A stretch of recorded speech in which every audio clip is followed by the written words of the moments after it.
Buenas tardes y gracias por venir a esta segunda sesión o segunda charla, ponencia, o como queremos llamar, presentación de terapia colectiva. Ya sabéis que terapia colectiva es un programa que desarrollamos desde hace 11 años en el Centro de Estudios del Somontano.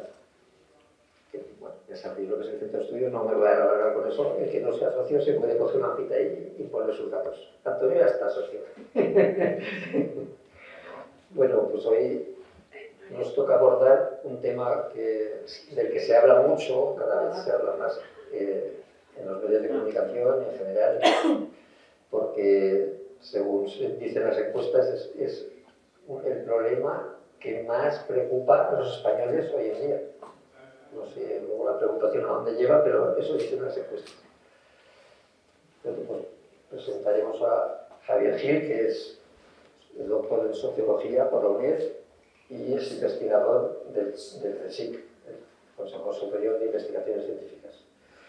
Pero está aquí sobre todo porque es un investigador de hace tiempo de los temas de la vivienda y ha madurado mucho la problemática que hay sobre este tema, de la cual nos va a hacer su análisis, pero no solo eso. Lo importante, y espero que en eso podamos intercambiar impresiones, son las soluciones que puede haber a la situación actual que hay con la vivienda en España.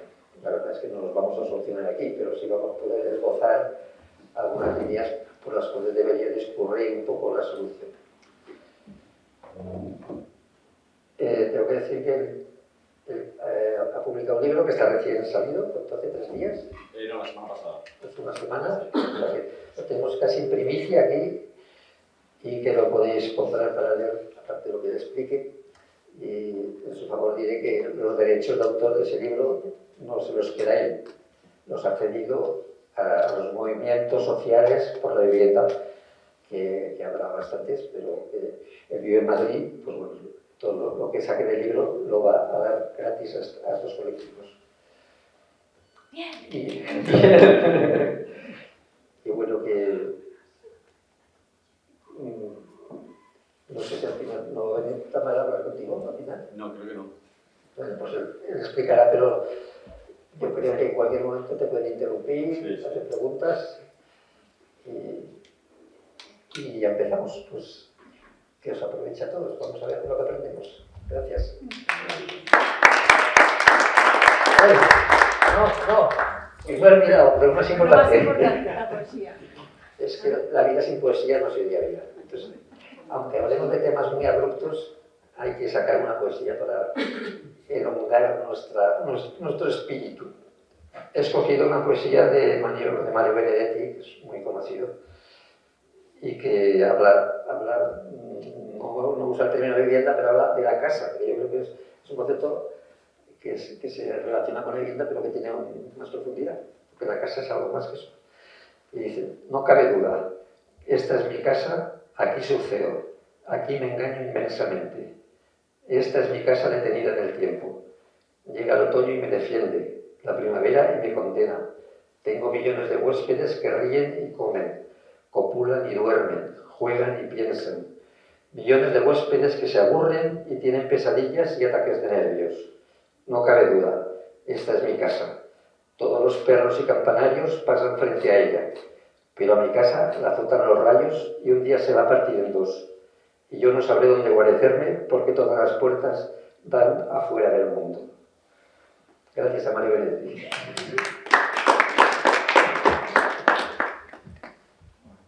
Bueno, muchísimas gracias por venir, muchísimas gracias por la invitación, que además nos ha costado mucho cuadrarlo y al final parecía que iba a ser difícil y al final lo hemos conseguido. Un poco, pues lo que yo voy a contar un poco es explicar esto a partir del libro que he escrito, que se llama Generación Inquilina, un nuevo paradigma de vivienda para acabar con la desigualdad.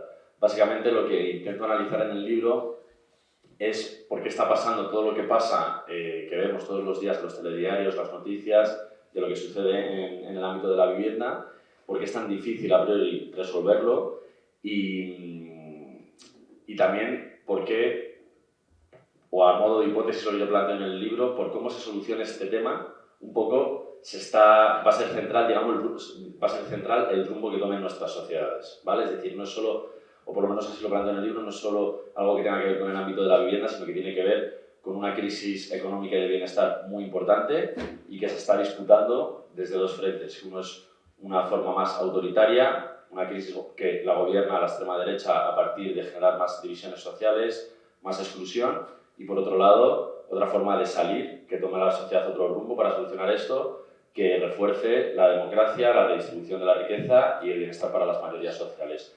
Y como que lo que hago es una lectura de cómo el conflicto en torno a la vivienda y todo lo que está pasando, un poco lo que está definiendo es hacia dónde va esto. El título es Generación Inquilina, que básicamente la generación inquilina es toda la población que no puede acceder a una vivienda de su propiedad y tiene que vivir en alquiler. Tiene que vivir de alquiler no porque quiera, sino porque está excluida. No tiene, con sus salarios, esta generación inquilina no puede pagar los precios de la vivienda en propiedad. Y esto es porque hay una demanda especulativa, una demanda de inversión que está comprando las viviendas, que no las compran para vivir esa demanda, sino que se compra para ponerlas en alquiler, porque es mucho más rentable que invertir en otras cosas, ¿vale? Esto de lo que voy a hablar son muchas cuestiones de economía política y de sociología económica que igual es un poco complejo, ¿no? Pero bueno, voy a intentar, también en el libro lo hago lo más divulgativo posible, pero igual no sé si estáis muy familiarizadas tampoco con estos, con los procesos, con conceptos como financiarización, pero bueno, voy a intentar también aterrizarlo lo máximo posible. Esta generación inquilina nace a partir de 2008, a partir de la crisis de 2008, cuando hasta el 2008, durante las décadas previas, lo normal era que si tú trabajabas, si tú te esforzabas, pudieras acceder a una vivienda en propiedad, y eso era lo que te generaba, digamos, bueno, era como parte del ADN de lo que era ser ciudadana y ciudadano en este país, ¿no? Y ser clase media y tener como a poder acceder al bienestar y tener aspiraciones sociales. Entiendo, ¿hay aquí alguna persona que viva de alquiler? Ah, bueno, pues hay bastantes personas que vivís aquí de alquiler. ¿Vivís aquí en Barbastro o no? ¿Ah, sí? Vale, vale. ¿Y lo hacéis por elección o por...? Por decisión. Por decisión. Yo no quiero ser propietario. Vale. Pues... no sé. Yo porque no tengo otra opción. Porque no, vale. No puedo acceder a comprar. Nosotros siempre hemos sido de la opinión de que, bueno, una manera de ver la vida muy como en otros países europeos. No queríamos una casa propia, no tenemos hijos. ¿Para qué va a servir la casa? No sabemos dónde queremos estar de aquí 5 años, siempre hemos vivido de alquiler. Vale. Pero la cosa ha llegado a un nivel en que ya uno se plantea comprarse algo porque no puedes pagar el alquiler. Claro.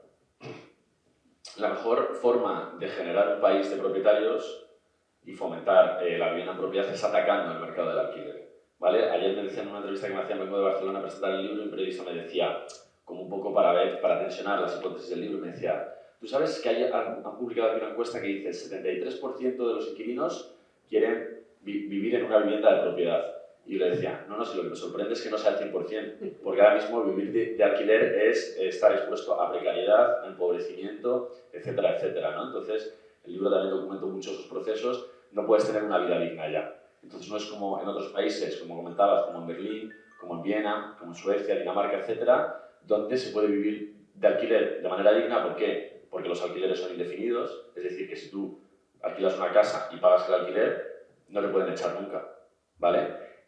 Aquí no, aquí te echan cada 5, cada 3 años, antes cada 3, en 2019 cambió la ley, cada 5 años ahora te pueden echar, te pueden subir el alquiler lo que quiera, te pueden echar para poner a turistas, etcétera, etcétera. Entonces, claro, eso es muy difícil de proyectarse a largo plazo y tener estabilidad y, sobre todo, tener que vivir bajo la incertidumbre de decir, ostras, ¿me va a echar el casero? ¿No me va a echar? ¿Qué pasa con el colegio de mis hijos? ¿No? Mucho lo que vemos en Madrid, por ejemplo, en las grandes ciudades, es que si te echan de tu casa, a lo mejor tienes que ir a otro barrio, incluso a otro municipio, ¿no? Mi prima, por ejemplo, ahora se ha tenido que ir a vivir a Ávila, ya ha dicho, ya está, no puedo, te has ido a vivir a Ávila.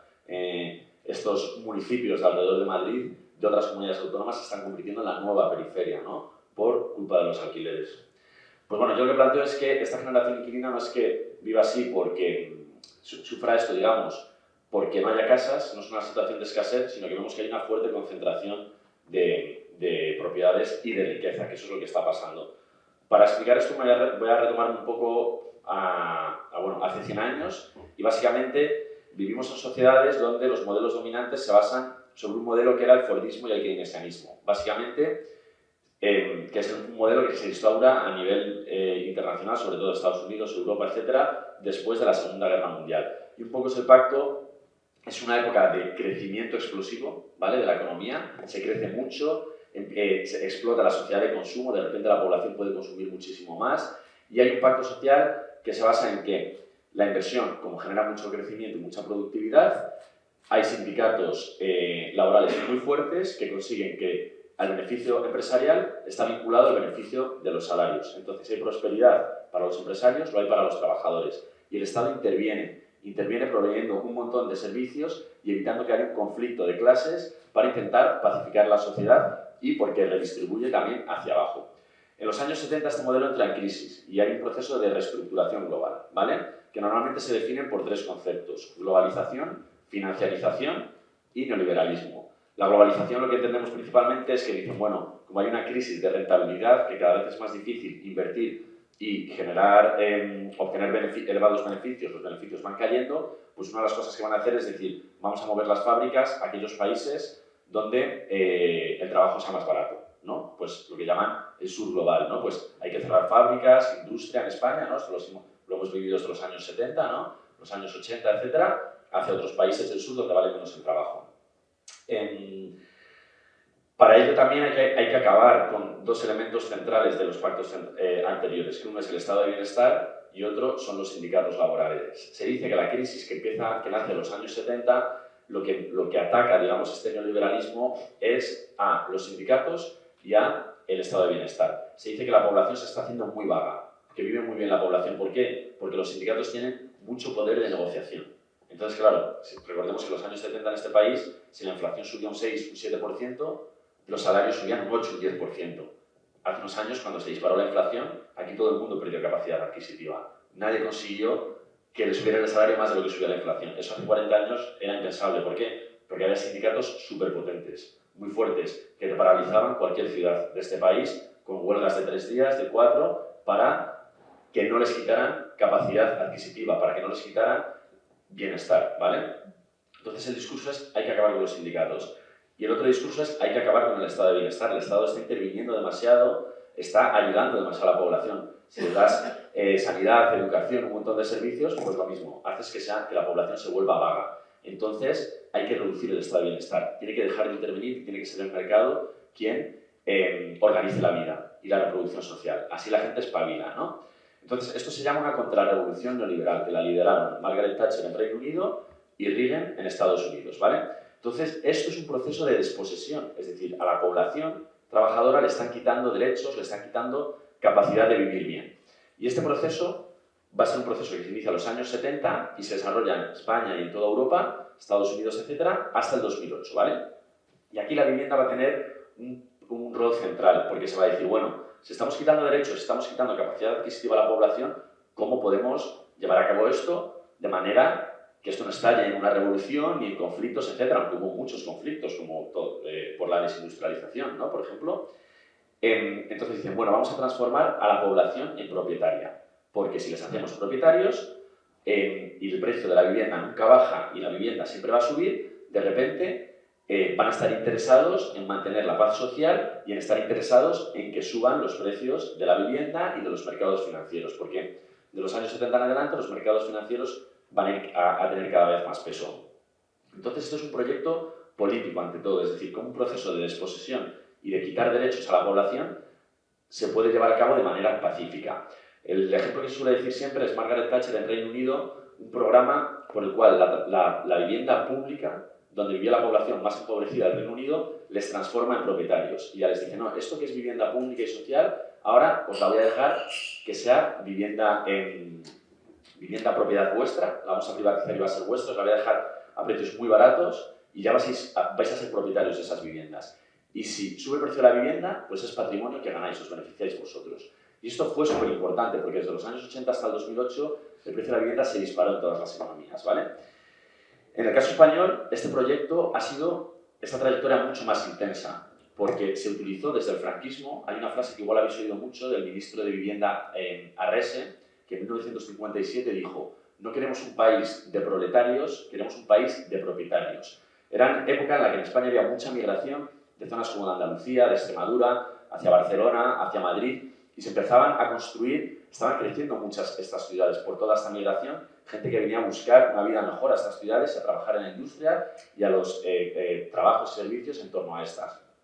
Entonces, claro, potencialmente también podía ser una fábrica de comunistas, de gente que cuestionara la dictadura, etcétera, ¿no? En aquel momento, en todas estas zonas, ¿no? Que son todas las zonas periféricas de estas ciudades, pues había un asociacionismo muy fuerte, etcétera. Entonces, esta era la idea de, para pacificar a esta gente, hay que también facilitar que se conviertan en propietarios. Entonces, el franquismo ya intervino mucho en los programas de vivienda pública, por el cual luego acababan siendo propiedad de la persona, ¿no? Pues utilizar mucho dinero público para fomentar esta sociedad de propietarios, ¿no? Que en España ha tenido una expansión mucho mayor que en otros países.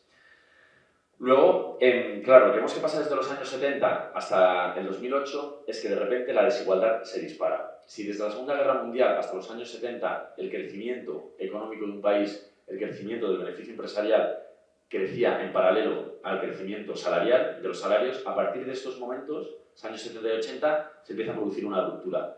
Y los salarios de los trabajadores y las trabajadoras se empiezan a estancar y en cambio sigue creciendo el beneficio empresarial. Y lo que sucede desde 1970 hasta el 2008, a nivel mundial y en España y en Europa, etcétera, es que se empieza a disparar la desigualdad, ¿vale? La época previa, con sindicatos fuertes, etcétera, y siglo XX ha sido un siglo de conquistas de derechos y un proceso de redistribución de la riqueza. Pues esto se empieza a romper.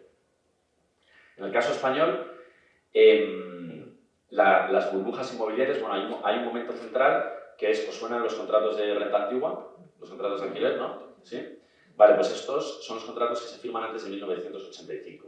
Una de las cosas que se busca en la reforma se llama el decreto Boyer, que lleva a cabo el ministro Boyer, del Partido Socialista. Todas son unas reformas económicas para salir de la crisis entonces, y el objetivo es liberalizar, atacar el mercado del alquiler, liberalizando los precios y los contratos, que ahí se parecían más a los modelos alemanes, suecos, es decir, alquileres indefinidos, donde no te podían subir el precio lo que quisieran, sino que estaba todo regulado, ¿no? Y entonces hacen eso para atacar el mercado del alquiler y empujar a la población hacia la propiedad.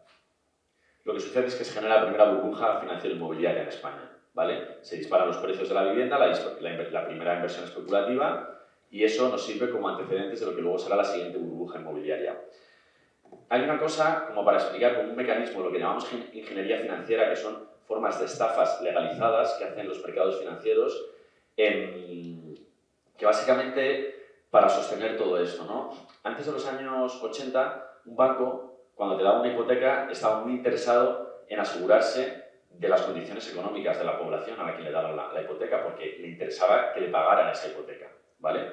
Entonces, pues miraban mucho si iban a poder pagar o no. Lo que empieza a pasar principalmente a través de los años 90, porque claro, cada vez la sociedad se va dirigiendo a favorecer esta sociedad de propietarios, dirigiendo el crédito, cambiando las regulaciones financieras y de crédito para que la población se pueda endeudar y pueda comprarse una vivienda en propiedad. Entonces, cuanto más dinero entra al mercado inmobiliario, pues hay más revalorización del suelo, es decir, un solar que no vale nada, porque ni es agrícola ni nada, está vacío, y de repente tú lo urbanizas y construyes, pues se dispara el precio de ese solar, ¿no? Entonces, tú tienes que facilitar la financiación para que las familias trabajadoras se puedan hipotecar. Pues básicamente el cambio es que lo que vamos a ver durante las burbujas de los 90 y de los 2000 es que hay un cambio central que es la titulización, que se llama, que es que el negocio ya no es emitir hipotecas para cobrarlas durante 30 años, es emitir hipotecas que luego no te fijas, no te importa si te van a devolver el dinero o no, porque el negocio está en emitir todas las que puedas, cojas todas esas hipotecas, las juntas en paquetes, las divides, las troceas y las vendes en mercados especulativos, en mercados secundarios. Y eso es el negocio. El negocio ya no es emitir para cobrar la hipoteca, sino emitir para revenderlo en mercados secundarios. Entonces, básicamente todo esto, lo que vengo a decir es que empieza a haber una burbuja especulativa espectacular en torno a la sociedad de propietarios. En el caso español es súper profunda esta burbuja inmobiliaria por cómo España se conecta en la economía europea. Aquí lo que vimos durante los 2000, esto yo creo que nos suena ya, que lo sabemos, o sea, que más o menos que no es nada nuevo, que sabemos todo lo que pasó, ¿no? Pues de repente que el negocio de este país era eso, solares que no valían nada, que estaban completamente desconectados, urbanizabas, ponías tren de alta velocidad, autopista, dinero público para eso, y de repente esos solares que no valían nada, se construyó un pelotazo urbanístico, un desarrollo urbano en una zona que antes no había nada, de repente eso vale muchísimo dinero, hay pagos en B, hay corrupción y de repente tienes todo un sistema económico y político articulando, impulsando esta burbuja e infraestructuras para hacer que lo que, digamos, hace que el país avance y crezca es esta revalorización constante de plusvalías urbanas, ¿no? De que cada vez el suelo valga más, etc. Pero claro, es una burbuja, esto antes o después acaba estallando y en 2008 esto estalló. Lo que viene después es, digamos, aún peor que esto. ¿Más o menos lo estoy explicando bien? ¿Lo entiendes? Sí. Vale. Es que son procesos a veces muy complejos, ¿vale? Esto de la financiarización y todo. Lo que viene después de 2008 es una gran crisis. Y básicamente es que los bancos españoles, cada vez hay más familias que no pueden pagar, entonces los bancos las desahucian. Una cosa que solo pasa en España, que no pasa en ningún otro país del mundo, es que en España te desahucian, pierdes la vivienda, pero mantienes la deuda. Y eso no pasa en ningún país del mundo, solo aquí, ¿vale? Y eso sigue siendo legal a día de hoy. Pero claro, los bancos estaban desahuciando a cientos de miles de personas y créditos que habían dado por una vivienda a lo mejor de 300.000 euros, de repente esa vivienda valía 200.000 y el banco no tenía a quién vendérselo. Entonces, claro, aquí los bancos tienen un grave problema y todos los bancos españoles van a quebrar, digamos, a medio plazo, ¿vale? Entonces, cuando interviene el gobierno de Rajoy, 2012-2013, que yo lo hago como, esto es importante porque es una gran intervención, cuando ahora vemos todo el rato que no se puede regular el mercado inmobiliario, a mí lo que me gusta señalar es que Mariano Rajoy, con su mayoría absoluta, lo intervino de una manera espectacular en 2012 y 2013, cambiando un montón de leyes. Las voy a decir muy rápidas, ¿vale? Simplemente para que veamos la dimensión, cuando ahora nos dicen que una ley o dos no se puede cambiar. Se rescató a bancos, ¿vale? Y se favoreció la concentración bancaria. Pero más que bancos, cajas de ahorro. Bueno, bancos ninguno, ¿eh? Sí, cajas. Bancos ni uno. Perfecto, cajas. Ni uno. Me gusta el matiz, voy a decir una cosa. Cajas con políticos dentro manipulando el asunto. Eso es completamente así. Bancos ni uno. Voy a, por la parte divulgativa de la presentación, voy a simplificar un montón de cosas que habría que matizarlas muchas más, ¿vale? Podemos decir, se rescataron instituciones financieras, cajas, donde había políticos y todo, ¿no? Perfecto. Pero a lo largo de todas las cosas que voy a decir, como este tipo de matices, voy a dejar muchos por el camino, porque si no, se va a convertir esto en una cosa súper técnica, ¿vale? Pero me parece bien que me interrumpáis siempre que lo queráis. Se creó la Sareb, que es un banco malo, ¿vale? Que se hizo, no voy a entrar en los detalles, pero es una estafa porque se generó con dinero público para rescatar, yo lo llamo rescate indirecto a los bancos porque les compraron también a los grandes bancos, para mí es una forma de rescate, activos tóxicos, estos activos que no valían nada y se financió con dinero del Banco Central Europeo, pero ha acabado siendo deuda pública española, ¿vale? Hace unos años. Entonces, de repente, la deuda pública española se incrementó en 35.000 millones de euros. Se aprobó luego la ley de las SOCIMIs 3 meses después, que es básicamente para que los fondos de inversión, es decir, darles privilegios fiscales, que no paguen impuestos de sociedades, etc. Ahora mismo un fondo de inversión a través de una SOCIMI compra, alquila y vende viviendas y pagan los impuestos que lo hacemos cualquiera de las personas que estamos aquí, ¿vale? Se aprobaron las Golden Visa, que es una cosa que si un inversor internacional invierte más de medio millón de euros en vivienda en el país, le dan, aunque nunca haya pisado este país, un permiso de residencia, ¿vale? Entonces todo el objetivo era atraer inversión internacional. Pero había que quitar derechos a los inquilinos, a las inquilinas, se reforma la ley de arrendamientos urbanos, se quitan derechos, se reducen los años de contrato, se facilita la subida de precio dentro de los años de contrato, etc. Y por último se acaba vendiendo en Madrid vivienda pública a Blackstone y a Goldman Sachs, que son dos de los fondos de inversión más importantes del mundo. Esto es importante señalar todas estas reformas porque esto se lleva a cabo en un año y es muy difícil una regulación e intervención tan integral y tan fuerte de un sistema inmobiliario en tan poco tiempo, ¿vale? Pero toda esta inversión especulativa internacional que coloniza el mercado inmobiliario español, que compra todas estas viviendas en manos de los bancos por precios muy por debajo del mercado, lo que hace es impulsar un nuevo ciclo de especulación, que es lo que vamos a vivir de ahí en adelante. Lo que vemos es que a partir de estas reformas, entre 2008 y 2013 había caído la compraventa de vivienda en España y habían caído los precios de la vivienda. A partir de que se llevan a cabo estas políticas, se reactiva la compraventa de vivienda y empieza a subir otra vez el precio de la vivienda. Pero lo que vemos respecto a la época previa es que estas viviendas empiezan cada vez más a comprarse sin hipotecas. Entonces, claro, estamos hablando de 2013, en España había 5 millones de personas sin empleo, casi un 27% de la población sin trabajo, entonces, claro, ¿quién está comprando estas viviendas? Entonces aquí vemos que empieza a haber esta demanda especulativa que compra las viviendas como inversión y no como una demanda residencial, que es lo que pasaba antes. esto es lo que empieza a hacer que suban los precios y a ver un poco aquí está la raíz, digamos, de los problemas estos, a lo que es lo que estamos viendo ahora todo el rato en la tele, etc. Claro, aquí empiezan a surgir nuevas cosas también, por ejemplo, como Airbnb, que no sé si lo conocéis, la plataforma de alquiler, ¿no? de corta duración, de alquiler turístico, etc. Y que lo que pasa con Airbnb es que, claro, permite dos cosas a los inversores, a los caseros. Uno, obtener más rentabilidad por esa vivienda, y dos, ¿no? Que si lo alquilas en el mercado residencial, y dos, que a las personas a quien alquilas, digamos, tú puedes subir el precio todo el rato porque no tienen derechos, no son alquileres residenciales. Y eso lo que abre es la punta de lanza, digamos, a nuevas formas de alquileres que se han ido, que al principio era solo Airbnb, el alquiler turístico, pero que ahora estamos viendo, y seguro que lo veis mucho en la tele, los alquileres de temporada y alquileres por habitaciones, que se han convertido en nuevas estrategias para evitar las regulaciones, es decir, para evitar que los inquilinos tengan derechos y también para impulsar los precios, para facilitar las subidas de los precios, ¿vale?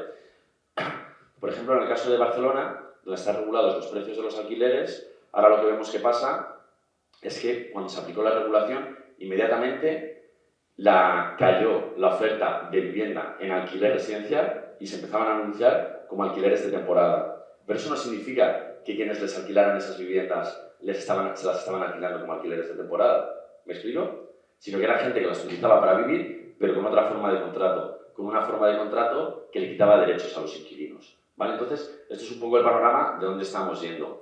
Aquí también, porque también me decía Tamara que todo lo que pueda, pues que también que hagamos referencia al mundo rural. Lo de Airbnb, claro, muchas veces se dice bueno, un poco de turistificación. Bueno, voy a explicar dos conceptos. La gentrificación es un proceso por el cual se intenta renovar un barrio o una ciudad o un pueblo, se invierte para hacerlo más atractivo y, digamos, para mejorar el bienestar de esa zona urbana, ¿vale? Pero el problema de estas cosas es que siempre que mejoras esas zonas acaba repercutiendo en la subida de los precios de la vivienda, generando especulación y, por lo tanto, genera desplazamiento. Y se hacen más atractivas para población con más poder adquisitivo y eso es el problema de la gentrificación. Con la turistificación sucede lo mismo, solo que no es población de más renta, sino que son turistas, que muchas veces incluso tienen la misma renta que tú, pero que son personas que no habitan la ciudad. Y esto hay que distinguirlo porque muchas veces los intereses, incluso nuestros intereses cuando hacemos turismo, que de la población local, no son distintos. Entonces, claro, cuando hay mucha concentración turística en determinadas zonas, eso tiene muchas veces efectos negativos, que es cuando hablamos de turistificación, porque transforma el comercio local, el espacio público, etcétera, y pudiendo generar efectos muy negativos. Por ejemplo, en determinados barrios, que se pierda, que de repente cierren colegios porque ya no hay residentes locales, ¿no? Y muchas veces se utiliza también este tema de Airbnb como para decir, no vamos a llevar turismo donde no hay nada. Y esto pues es una cosa que podemos debatir. Lo que pasa muchas veces con Airbnb en estas zonas, que dices, utilizar Airbnb, la turistificación, como una forma de generar desarrollo económico en zonas donde la actividad económica está más pausada o ralentizada, muchas veces el problema es que lo que acaba también haciendo, y lo que estamos viendo en muchos sitios, es que suba aún más el precio de la vivienda y no dinamizando una economía que genere empleo, trabajo y que permita a esas zonas crecer, sino que genera todo lo contrario, que aunque incluso haya trabajo, al estar tan desconectados los precios de la vivienda, de la economía de allí, y encima gran parte de esos apartamentos se empiezan a alquilar a turistas, entonces salen del mercado residencial, pues empeora las condiciones de vivienda de la población, generando también expulsiones, ¿no? Vale. ¿Tenéis alguna duda? ¿Queréis comentar algo? ¿No? Bueno, yo tengo muchísimas. Vale. ¿Quieres empezar ya o queréis que siga? La primera pregunta que te hago es, ¿cuál crees tú, has explicado un montón de temas y demás, el problema de por qué un joven no se puede comprar una vivienda? ¿A tu juicio cuál es? Porque es muy cara. ¿Y por qué es muy cara? Te pregunto yo. Venga, dímelo tú. Tienes la respuesta. Y te voy a dar una respuesta. Vale. Yo he sido arquitecto municipal durante 26 años en el Ayuntamiento de Barbastro. Cuando yo me instalé en Barbastro como arquitecto, en el año 1974, había unas normas que teníamos que cumplir los arquitectos en nuestros proyectos. Era una básica que era la MV 101. Esa norma MV 101 regulaba pues, las condiciones que tiene que tener una vivienda, que un arquitecto tiene que construir unas viviendas que resistan el esfuerzo del viento, la norma, el tema de los sismos, que los terrenos tengan unas condiciones determinadas para cimentar, que los hormigones tengan una resistencia determinada, etc. Y esa norma, MV 101, la hizo un hombre muy sabio, que era La Huerta, que un arquitecto con sentido común, sencillo, que hizo una norma para que los españoles pudiéramos tener una vivienda, poder tener un cobijo, pero un poco para una España que estaba para ir en 600, no para ir en cadilla. En el año, aproximadamente en el año 2000, hacia el 2005-2006, sale el Código Técnico de la Edificación. El Código Técnico de la Edificación son unas normas que establecen en toda Europa, y una vivienda en España tiene que reunir las mismas condiciones que en Alemania. Pero España no es Alemania, ni cobramos los mismos salarios, ni nada. Es decir, o sea, hoy las viviendas en España tienen que reunir unas condiciones determinadas que encarecen extraordinariamente el producto, pero muchísimo. De hecho, cuando iba a entrar el Código Técnico de la Edificación, a mí la mesa se me llenó. La mesa se me llenó de proyectos porque empezaron a traer proyectos para no tener que aplicar esa norma que encarecía muchísimo. Luego, otra cosa. Pero perdón, ¿eso es por qué sube el precio de la vivienda? Dices? No, y espera, que te voy a dar muchas más razones. Bueno, pero darse así como plan. Muchísimas más razones. Es decir, el Código Técnico de la Edificación, la especulación del suelo, un montón de cosas hace que eso suba muchísimo el precio de la vivienda. Y en el tema del precio de la vivienda no tiene que superar el valor de mercado. Es decir, el valor de mercado, o sea, es valor del suelo, más valor de la edificación, más gastos generales, más beneficio industrial, más todo esto, al final no tiene que ser superior al valor de mercado. Si tú superas, tú puedes decir, mira, yo hago una vivienda de 1 millón de euros. Bueno, no la vas a vender. Puede tener todos los lujos del mundo, los Rayford de oro y todo lo demás, pero no la puedes vender. Tiene que estar dentro de los valores del mercado de cada zona. En Barbastro, Huesca o en Madrid. ¿Entendido? Entonces, luego otra cosa. Un momentito, un segundito. Sí que os rogaría que le hiciéramos preguntas concretas a Javi para que pueda seguir con sus tesis y lo digo con todo perdón, Antonio, para no acabar acaparando los discursos siempre las mismas personas y que sea un poquito una cosita más colectiva. No he acabado por eso, pero bueno, porque hay otros argumentos importantes. Por ejemplo, el tema de la construcción de viviendas sociales. Yo dirigí, por ejemplo, en Tamarite de Litera 98 viviendas sociales. ¿Qué es lo que hacía el Ministerio en aquellos momentos? El MOPU, Ministerio de Obras Públicas y Urbanismo, exigía a los ayuntamientos, yo le voy a construir a usted viviendas. En Huesca se construyeron cientos de viviendas. Yo dirigí en Tamarite de Litera 98 viviendas. Pero ¿cuál es el argumento central que entiendo que quieres sostener algo que lo que digo me parece fenomenal, pero no sé cuál es la raíz del argumento de... Pues de que el precio está fuera del alcance de los jóvenes y tal. Claro, ¿Y por qué ¿y está por qué? fuera del alcance? Eso es. Porque la construcción, etcétera, como consecuencia de la entrada esto técnico de la construcción, el Código Técnico de la Construcción y otras 1000 regulaciones que hay 1000 regulaciones, que no las sabes las que hay, eso encarece un montón el constructor. ¿Por qué cuando yo estaba de arquitecto municipal, Barbastro estaba lleno de grúas y ahora no hay ninguna? Pues bueno, O sea, que es que hay que construir para que bajen los precios, ¿no? Bueno, lo que hay que hacer es abaratar el precio. ¿Pero cómo? ¿Cómo? Pues mira, por ejemplo, cuando el MOPU construye viviendas sociales, exige a los ayuntamientos que los terrenos los entregue gratis. Con lo cual, la especulación del suelo ya te la has cargado. Y segundo, yo, ministerio, voy a construir directamente las viviendas. Usted, ayuntamiento, otórgame los suelos gratis. Se ha evitado la especulación del suelo y al mismo tiempo la especulación del constructor que quiere encarecer el esto. Si os parece, vamos a que rule un poquito Sí, la venga. palabra, ¿vale? Que Juan Carlos también quería comentar algo, o no sé si tú querías decir algo en concreto A ahora. ver, vamos, o sea, me quedaba más, pero podemos hacer debate y eso sí lo hacemos más dinámico. O sea, que no... Lo que tú... No, como digáis, me parece bien. Sí, Javier, Sí. Antonio, disculpa un momento, no es porque para ya, pero sí, porque me interesa mucho, hay aspectos que están relacionados con lo que ha comentado Antonio y lo que tú comentas en tu libro, ¿no? En cambio, cuando lees el libro y cuando ves los datos que das, no hace falta construir más vivienda.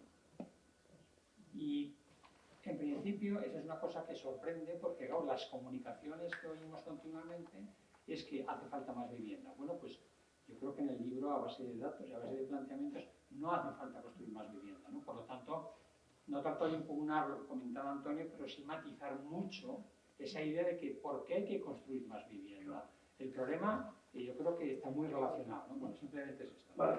Sí, como que justo el gráfico que iba a mostrar, que bueno, es uno de los gráficos, es que no voy a poner nada todos los datos, pero como un poco lo que defiendo en el libro es que precisamente esta generación inquilina que no puede pagar los precios de la vivienda no es por una situación de escasez, es por lo que digo, que es una demanda especulativa de inversión. Es decir, ahora mismo la generación inquilina, la población que vive de alquiler, si quiere comprar una casa no compite con otras personas que quieran comprar esa casa para vivir, está compitiendo con inversores. Los datos del Banco de España de rentabilidad de comprar vivienda en alquiler en este país desde 2015 hasta ahora, esa rentabilidad es de más de un 10%. No hay ningún mercado, no hay ningún mercado que dé esa rentabilidad. No sé si tenéis algún dinero invertido en bolsa, en deuda, en cualquier otra cosa, no hay ningún mercado que esté dando esa rentabilidad. Entonces, eso hace que entre mucho dinero especulativo. El gráfico que iban a mostrar aquí es que de 2008 al 2024 no solo la generación inquilina, o sea, la sociedad de propietarios se está rompiendo, ¿vale? En 2008 la población joven que vivía de alquiler era un 28%. En 2022 es un 60%. Es una brutalidad en 15 años. Como masivamente las nuevas generaciones se ven excluidas de la propiedad. Y con los datos del catastro que muestro aquí, lo que vemos es que se dispara la concentración de propiedad. Y cuanto más propiedades tienes, más posibilidades tienes de haber acumulado aún más propiedades. Entonces, esto no solo está rompiendo la desigualdad, está disparando la desigualdad, sino que está disparando la riqueza. Otro gráfico que muestro con los datos del Banco de España es que hace 20 años en este país, antes de 2008, la riqueza entre el 1% de la población más rica y el 50% más pobre, es decir, casi toda la mitad de la población, controlaban la misma cantidad de riqueza, ¿vale? Eso ya nos dice que vivimos en una sociedad muy desigual, porque un 1% tiene la misma riqueza que el 50% de la población más pobre. De 2008 en adelante se ha ido agrandando esa brecha entre ambos. Ahora el 1% más rico de este país controla el 21% de la riqueza y el 50% más pobre controla el 7%, es decir, 3 veces más, ¿vale? Estos son datos del Banco de España, son datos públicos del Banco de España. Lo que nos está diciendo que lo que ha pasado de 2008 en adelante es que se rompe la sociedad de propietarios, que las nuevas generaciones no pueden comprar vivienda, que no es porque no haya viviendas, sino porque hay una concentración de la propiedad, y este proceso de exclusión de la propiedad por un lado y concentración de la propiedad por otro está disparando la desigualdad en este país, ¿vale? Un segundito antes de daros, dejadme que matice dos cosas y luego ya si queréis abrimos directamente el debate. Oímos todo el rato, como decías, que muchas veces nos dicen no, hay que construir, faltan casas, eso es lo que hacen los precios, eso es lo que hace que suban los precios, los desajustes entre oferta y demanda. Yo para hablar de esto cito al Premio Nobel de Economía Robert Shiller, lo recogió en 2013, donde le dan el Nobel de Economía por decir que los mercados financieros y el inmobiliario, los precios de los activos, los mecanismos de oferta y demanda son más complejos, ¿vale? Os voy a poner un ejemplo. Elon Musk pone en Twitter Bitcoin. ¿Sabéis lo que es Bitcoin, la criptomoneda? Vale, pues Elon Musk pone en Twitter Bitcoin. Inmediatamente el precio del Bitcoin se dispara un 20%. Y dices, ¿pero cómo ha sido esto posible? Porque son mercados que funcionan a través de expectativas. Es decir, en estos mercados, cuando hay expectativas de que los precios van a subir, hay más inversión y más gente compra esos activos. Y cuanto más gente invierte y compra esos activos, los precios más suben. Y cuanto más suben, más expectativas hay y más inversión. Hasta que cada vez más estos precios se van disociando, se van desconectando de la economía real, que es lo que vemos que pasa con la vivienda. Y eso pasa en todas las burbujas financieras, ya sean criptomonedas, deuda, en la bolsa y también en la vivienda. ¿Qué pasó en 2008? Cuando van creciendo los precios de la vivienda, entra crédito, hay euforia, todo el mundo compra, yo no soy tonto. Quien parece que no compra que es tonto, ¿no? Que dices, ¿pero cómo estás haciendo eso? Y 3 años más tarde estalla una burbuja inmobiliaria, ¿vale? Pues eso es lo que pasa con este tipo de burbujas. Entonces, claro, ahí es cuando se desconectan los precios a esta concentración de la propiedad. Entonces, vemos muchas veces que nos dicen, es una cuestión de oferta y demanda. Y dices, bueno, los mercados financieros ya no es... Los mecanismos de oferta y demanda no funcionan como la economía real, la que produce libros, muebles, teléfonos móviles, tecnología, etc. Son expectativas. Y eso ya es más complejo, y no lo digo yo, lo dice el Premio Nobel de Economía del 2013, ¿vale? Luego vemos el siguiente punto, que la demanda hay que distinguir entre demanda residencial y demanda como inversión o especulativa. No es lo mismo que los precios suban porque hay gente comprando para vivir o gente comprando para tenerla vacía, para abrir pisos turísticos, para segundas residencias, etcétera, etcétera. Entonces hay que distinguir. Y un ejemplo que también utilizo en el libro. Cuando vemos los datos del Banco de España desde 2014 hasta ahora, que empezaron a subir los precios otra vez, tú ves que hay muchos municipios en este país que han perdido población. un 15, un 20, un 25% de la población. Y los precios de los alquileres y de la vivienda han subido un 30, un 40, un 50%. ¿Cómo es eso posible?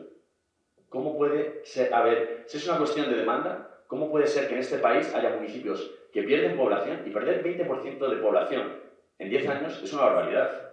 ¿Vale? ¿Y cómo puede ser que en esos municipios estén subiendo los precios? Porque tú aquí los precios, dicen, no, es que Madrid y Barcelona, no, tú vas aquí a la España vaciada y los precios están desconectados de la economía también, ¿vale? Entonces dices, ¿cómo puede ser esto posible? Hay mecanismos especulativos. Yo lo que voy a decir es que no es que haya que regular el mercado, ¿no? Es que el mercado está muy regulado para que suban los precios, porque hay mucho dinero invertido aquí. Por ejemplo, pongamos el caso de Blackstone, que entra en España en el 2013. Es el primer fondo de inversión en entrar en España, ¿vale? Y después todos estos se disparan. Todas estas inversiones se disparan de los fondos. Blackstone es el primer propietario de vivienda de España, ¿vale? Es el primer propietario de vivienda del mundo, pero el 20% de sus activos inmobiliarios, de sus propiedades inmobiliarias, están en España. España es un territorio estratégico para Blackstone, ¿vale?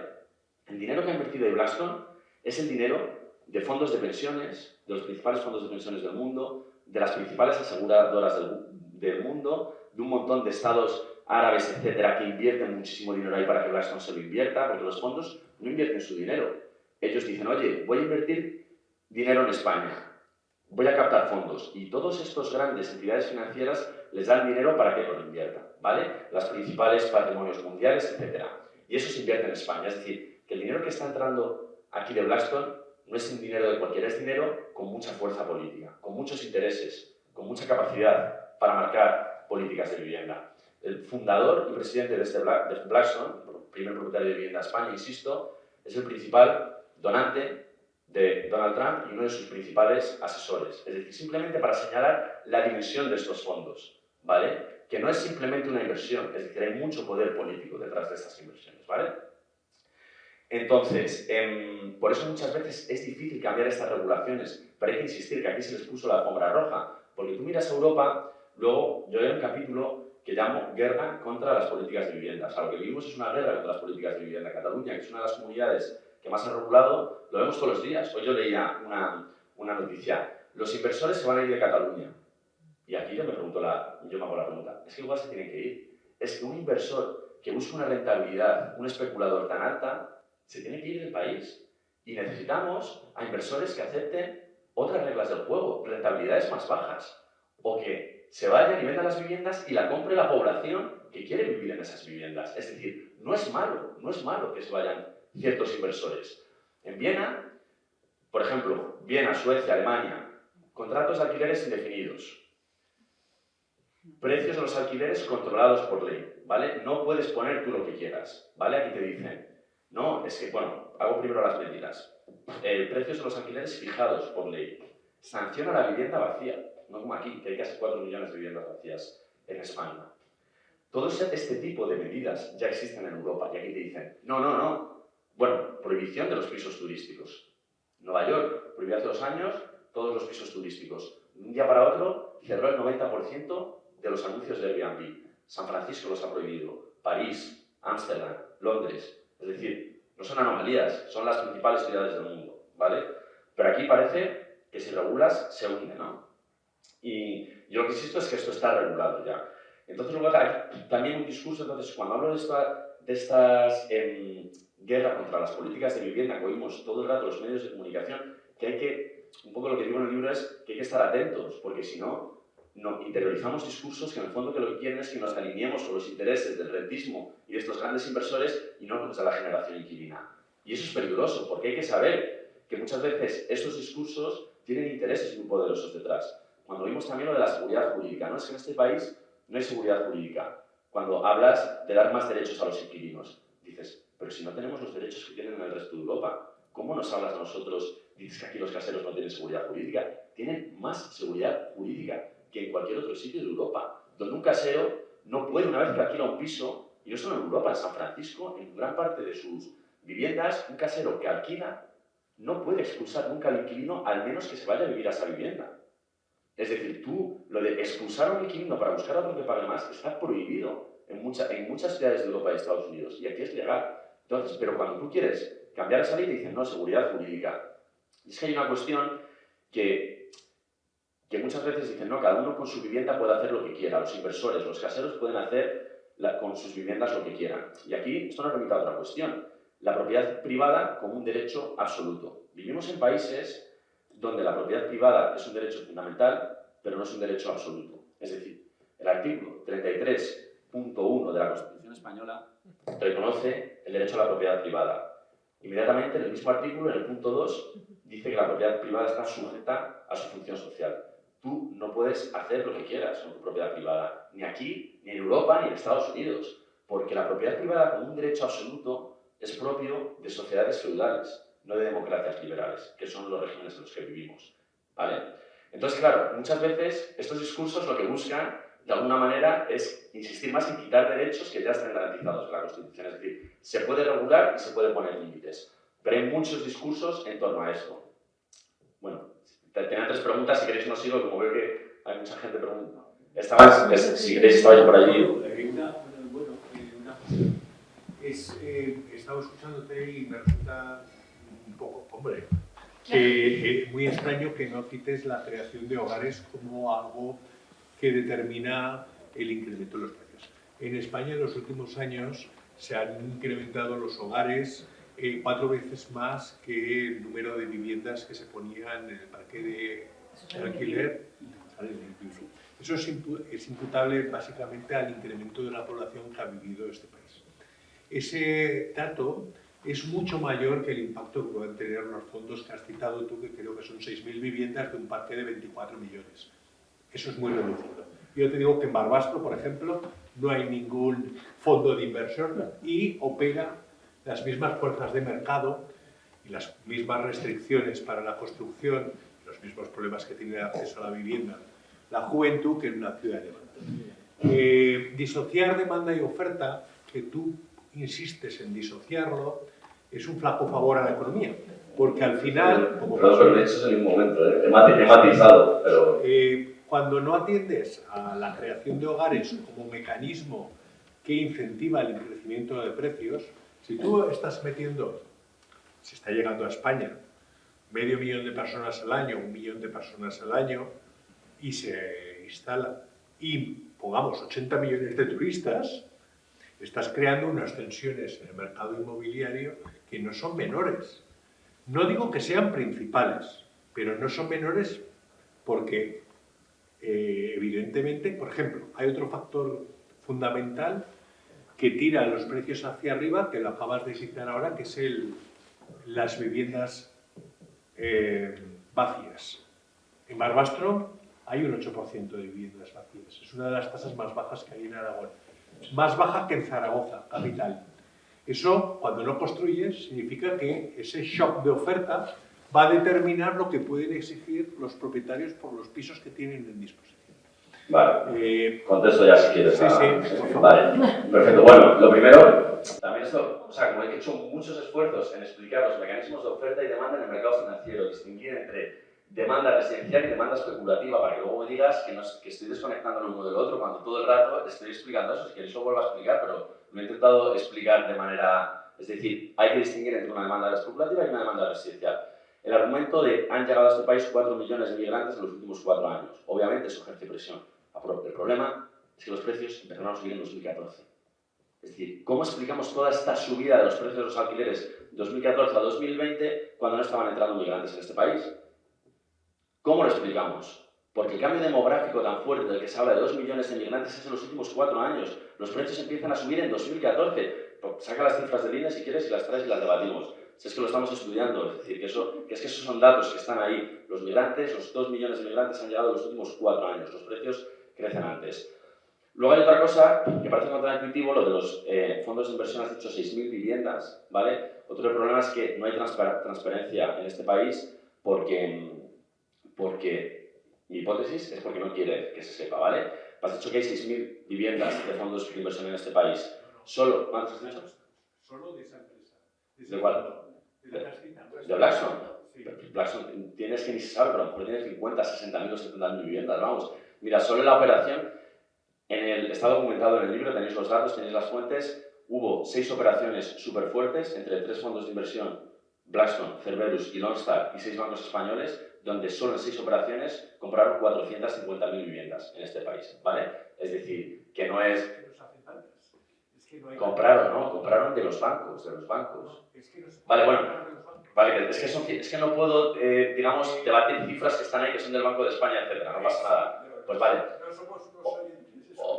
Otra cuestión que me parece súper interesante es, como dices, cómo en Barbastro, si no hay fondos de inversión, puede afectar la política especulativa de otra zona de Barbastro. Es decir, que entre Blackstone en España puede afectar a los precios de Barbastro. Claro, insisto en que los mecanismos de fijación de precios en el sector inmobiliario son a través de expectativas. Y cuando tú ves cómo se recupera el precio de la vivienda, ves que empiezan a ser principalmente en zonas de Madrid muy concreta y de Barcelona y en las zonas turísticas. Y eso va haciendo que las expectativas y los desplazamientos vayan haciendo que se vayan yendo hacia otras zonas de la ciudad cada vez más, las inversiones, etcétera, etcétera. Y eso va colonizando todo el país. Entonces, se puede ir viendo perfectamente, es decir, para que suba el precio, el impacto de un fondo de inversión en una zona genera impactos indirectos en otras, ¿vale? Y sobre todo porque reactiva las expectativas de es rentable invertir en vivienda, se puede volver a invertir, etcétera, etcétera, ¿vale?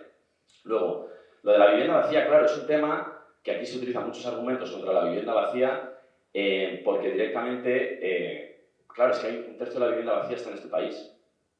Entonces, claro, dices que vale, que Barbastro solo tiene el 8%, pero es que a lo mejor habría que ver todo lo que hay alrededor de Barbastro también. Es decir, en este país hay 3,8 millones de viviendas vacías. Y nos dicen, claro, muchas están en zonas donde nadie quiere vivir. Entonces, ¿por qué no se puede movilizar eso? Porque en Francia tienen un impuesto súper fuerte a la vivienda vacía. Aquí no, aquí se permite tener vivienda vacía. Entonces, tú vas a muchas zonas de la España abandonada y dices, vaciada, y dices, esto vale 100.000 euros. Y ves a un montón de personas vendiéndote esto por 100.000 euros y se está cayendo. Y dices, pero si es que se está cayendo. Y porque nadie paga, llevas 10 años vendiéndolos por 100.000 euros y nadie te compra eso por 100.000 euros. No, pero es que vale 100.000 euros porque eso vende por 100.000 euros también y todos lo están vendiendo por 100.000 euros y nadie lo vende. Entonces ves que hay una oferta secuestrada. Pero claro, eso lo permite la legislación. Si tú una casa que aquí en Barbastro se podría alquilar por 1.000 euros al mes en el mercado, que es lo que vale, y tú le dices, o la alquilas o pagas un impuesto de 250 euros al mes. Vamos a ver si ese 8% de vivienda vacía en Barbastro se convierte en un 2%, porque eso está pasando en otros sitios, ¿vale? Y si tú dices, pero es que yo no quiero tener problema, ¿para qué reformarla? Pues que te lo reforme con dinero público. Lo que no puede ser es que te dé dinero para reformarlo y te mejore tu patrimonio y luego tú lo alquiles a precio de mercado. Que te lo gestione la administración, una gestora de vivienda pública, por supuesto, y que con un seguro de impago. Y no puedes dar a los caseros seguro de impagos, pero nada a cambio. Es decir, si yo te doy un seguro de impago, ¿sabes? Me encargo yo de gestionar la vivienda, ¿no? Por ejemplo, o de bajar el precio, etc. Entonces, luego, al final del libro lo que hago, y ya abrimos el debate del todo, yo lo que propongo es un nuevo paradigma de vivienda que se basa en muchos puntos, ¿vale? Bueno, antes de esto, otro tema que has dicho, perdón, antes de pasar a lo del nuevo paradigma de vivienda. Vamos a decir que hay sitios, hemos dicho, con los datos del Banco de España, se ve que hay sitios que pierden población y que suben los precios. Ahí, eso no lo solucionas construyendo, ¿vale? Imaginaros en Barbastro, yo construyo 1.000 viviendas y se convierten en 1.000 pisos turísticos. ¿Va a bajar eso el precio de la vivienda? No. Es decir, hay que regular los usos también, por sí solo no puede ser, ¿no? Pero vamos a ver en sitios que hay escasez de vivienda, donde dices, tengo que construir, ¿vale? Ahora mismo en Madrid, el sudeste de Madrid es una zona que se está haciendo un gran pelotazo inmobiliario, ¿vale? Que se están construyendo miles de viviendas, están metiendo Florentino Pérez, etcétera, ¿no? Y están saliendo a la venta viviendas de 2 habitaciones por €500.000, ¿vale? En zonas que no hay ni carreteras, ni centro de salud, ni nada. Esa es la oferta de vivienda nueva que va a bajar los precios. Es ahí donde van a construir miles de viviendas. Están vendiendo 2 habitaciones por €500.000. Yo vivo más o menos en el centro de la ciudad. ¿Y la administración qué hace? Espera un segundito, ahora entramos. Facilitar esto. No hace nada. Hay un suelo al lado de mi casa, han entrado las máquinas, no hay ni un solo ladrillo. Han sacado, ya los han puesto en idealista, una habitación, €580.000. Dices, esa es la oferta de vivienda que va a bajar los precios. Y es que el ejemplo es muy fácil. Tú eres una cooperativa de vivienda o una asociación de vivienda y aquí decís, queremos construir vivienda asequible y vamos a montar una asociación, etc. Vas a comprar un suelo y dices, yo te pago 10 millones de euros por este suelo. Y te llama un fondo y te dice, yo te pago 15. Entonces, claro, la cooperativa de vivienda dice, yo no puedo pagar más porque quiero hacer vivienda asequible. Y el fondo dice, no, yo pago más. y me quedo con ese sueldo, porque yo voy a subir el precio todo lo que pueda, porque es lo que busco. Entonces, eso es lo que está pasando ahora mismo en el mercado inmobiliario español. Rentabilidades muy altas, un mercado colonizado y gobernado y dominado por especuladores que están buscando mucha inversión, o sea, que están buscando rentabilidades muy altas, y esto es lo que atrae esta inversión especulativa. En Viena no sucede así porque está regulado. ¿Qué hace la administración? Regula el suelo. No. ¿Tú vas a construir aquí? Pues tú vas a tener que construir la mitad de las viviendas de esta promoción que sean vivienda a precio controlado, por ejemplo, ¿no? O yo te voy a dar financiación o avales públicos a quien construya vivienda por el precio del mercado. Y no voy a permitir que aquí se haga vivienda a precio libre. No, que sea de uso privado. Aquí se va a construir vivienda a este precio y con una rentabilidad de un 5 o un 6%, no de un 20%. Porque eso es lo que están haciendo en Europa. Es que hay países como Suecia donde tú no puedes llegar ni siquiera como... Pero si aquí lo hemos hecho mejor. Aquí en los años 80 se construyeron cientos y miles de viviendas sociales. Pero es España, que acabaron en manos privadas. Y las pagaba el MOPU y la gente humilde accedió a esas viviendas. En Europa, España... Cientos y miles de viviendas. España es un país que cuando vamos a las cosas internacionales a decir sobre viviendas siempre nos miran porque la gente dice que mal estamos en nuestro país. Entonces, claro, tú ves a un sueco y a un alemán debatiendo en plan de cómo mejorar su sistema inmobiliario y luego llega el español y dicen, ostras, vosotros sois los de 500.000 de desahucios en 6 años, ¿no? Y es como otra realidad, como el modelo español es el modelo del fracaso en el inmobiliario, ¿no? Tenemos otros. El MOPU de los 80. Tenemos otros modelos la administración de los que podemos estar orgullosos. Podemos estar orgullosos de la sanidad, a lo mejor, pero justo el modelo inmobiliario no es el que, no es, digamos, un modelo a extender. Aquí lo que intentamos es incorporar, pues, como copiar lo de Suecia, lo de Viena, ¿no? Y esos modelos que son los referentes internacionales. Mirad, en Viena, 2/3 del mercado del alquiler está controlado por cooperativas, por asociaciones, por los municipios, y todos esos 2/3 del mercado, el precio no lo fija el mercado. Se fija a través de mecanismos sociales. ¿Qué sucede en el otro tercio, que es mercado libre, donde cada uno puede poner el precio que quiera? Pues que se enfrenta a un mercado súper regulado que le marca las pautas. ¿Qué pasa en el caso español, donde el 90 y pico % es puro mercado libre? Pues que hay mucho hueco para la especulación. Y esa es la gran diferencia. Los especuladores no entran a Viena, vienen aquí. Y eso es lo que está pasando. Entonces, un nuevo paradigma de vivienda necesita reconocer la vivienda como un derecho, como hace con la educación y con la sanidad. Que la vivienda no sea solo para población empobrecida, la vivienda pública. Que podamos estar orgullosos de vivir en una vivienda pública como estamos orgullosos de estudiar en un instituto público o en una universidad pública o de ir a la sanidad pública. Aunque a veces tarden un año en operarte, pues dices, a lo mejor tardo más en que me den esta vivienda, pero que pueda vivir dignamente y que yo pueda alquilar una vivienda pública en Barbastro, en Madrid, donde sea, y que sea un alquiler indefinido donde no me pueden echar y que dedique el 15 o el 20% de mi salario al pago de esa vivienda. ¿Pero qué pasa si entra el Estado y da un paso al frente? Que entonces no hay sitio para los fondos de inversión, no hay sitio para los especuladores. Yo en el libro propongo algo que existe en otros... Perfecto, aquí por fin estamos de acuerdo en algo. Un fondo de inversión público. Un fondo de inversión público que haga lo mismo que hacen los fondos buitre. Y con esto acabamos. ¿Qué hacen los fondos buitre? Movilizar dinero, pedir créditos e invertir masivamente. Pues yo digo, un fondo de inversión público, ¿qué tiene que hacer? Movilizar dinero, pedir crédito y invertirlo masivamente en vivienda, ¿vale? Y yo hago un modelo muy simple, ¿vale? ¿Con qué cantidad de dinero empezamos? Con el dinero que en el 2012 se dio a rescatar a las entidades financieras y no a los bancos, ¿vale? Aunque un poco también, porque yo cojo 120.000 millones de euros, es decir, 70.000 más los 50.000 de la Sareb. Tú coges 120.000 millones de euros, que no es una cifra que nos inventemos, es lo que ya se dio, ¿vale? Lo que ya se dio en 2012, ¿vale? Es decir, esta cifra ya se ha movilizado. Tú coges ese dinero y pides créditos asociado, que es lo que hacen los fondos de inversión, y puedes movilizar unos 600.000 millones de euros, ¿vale? Con ese dinero podrías comprar a precios de hoy 3 millones de viviendas en España. 3 millones de viviendas. El Estado daría un paso al frente. ¿Qué pasa si hace eso el Estado? ¿Qué pasaría? Si el dinero que utilizó para rescatar bancos lo utilizara para pedir un crédito y de repente decir, compro 3 millones de viviendas en este país. Que salen escopetados los fondos de inversión. Que no hay sitio para ellos, que los especuladores se van. Y la vivienda deja de ser un negocio. Y la vivienda se convierte en un derecho. Y entonces empezamos a ser Viena y dejamos de ser España. ¿Por qué no sucede eso?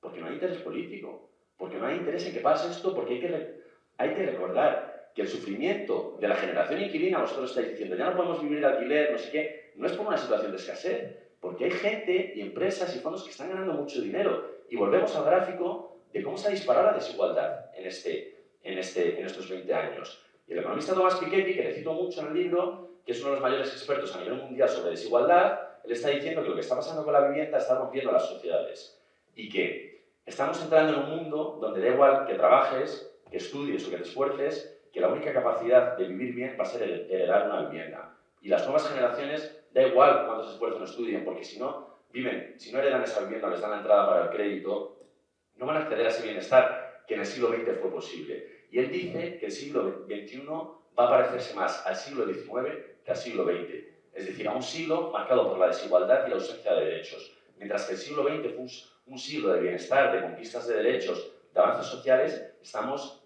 yendo hacia atrás. Y esto es por culpa de la cuestión de la vivienda. Entonces, claro, aquí lo del Fondo Público de Vivienda, esta gran empresa pública de vivienda, que podría hacer, es decir, hay mecanismos para hacerlo. Una cuestión que vemos también es lo de, para aterrizarlo ya lo último, ya con esto sí que acabo, al mundo rural de, vale, las viviendas vacías, 3,8 millones de viviendas vacías en España. Más de 1 millón de ellas en municipios de más de 50.000 habitantes. Es decir, no están donde no quiere vivir la gente. No están solo en sitios que pierden población.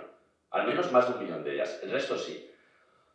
Que se moviliza esa vivienda. Es que lo que sucede es que tú te vas, dices, esa población que está perdiendo, ese municipio que está perdiendo población, que se queda sin gente, que pierde, que cierran comercios, me voy a ir a vivir a ese lugar. Y llegas y dices, pero si es que voy a pagar lo mismo que pagaba en Madrid o en no sé dónde hace 5 años, ¿cómo puede ser?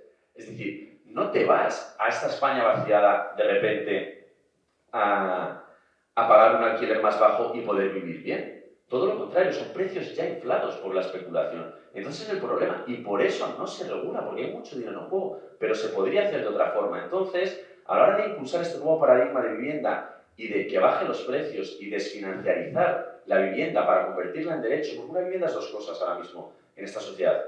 ¿Qué es una vivienda? Un refugio, un hogar, un refugio, un hogar, pero a la vez es un activo financiero. Entonces, ambas funciones son intrínsecas a la vivienda, pero según la regulación política lo que hace es que sea más una cosa o sea más otra. Si tú eres Mena y dices, los alquileres son indefinidos, cada construcción nueva va a tener que tener un 30% de vivienda asequible, no vas a poder transformarla en pisos turísticos, a un inquilino que paga no le puedes echar, etcétera, etcétera, lo que haces es garantizar más la función de la vivienda como derecho y menos su función especulativa. El inquilino va a vivir mejor, pero el inversor va a ganar menos dinero. Y luego está el caso español, que es al revés.